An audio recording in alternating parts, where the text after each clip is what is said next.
I just want to take a second to elaborate on one of the answers I gave on TV this morning, specifically regarding Taiwan. Anthony Ponce asked me a really good question about how Taiwan might come in to the negotiations between China and the United States during President Trump's state visit today. And here's what I said. Do you expect that, any changes in terms of the American stance with regard to Taiwanese independence?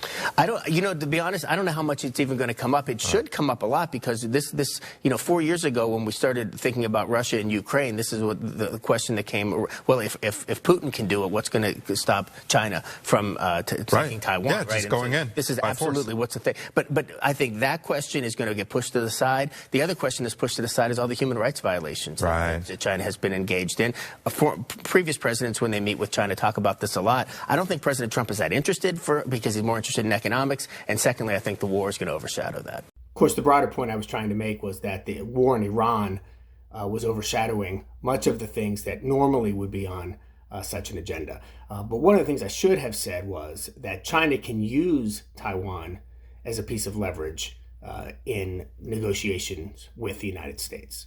Specifically, I think that there should be a fear that President Trump would be willing to say that the United States will not intervene if China decides to take Taiwan.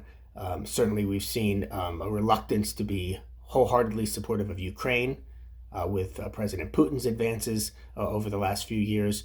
And we may see the same thing with China and Taiwan. And I think if President Xi Jinping can get President Trump to agree not to intervene, that would be a big win for China.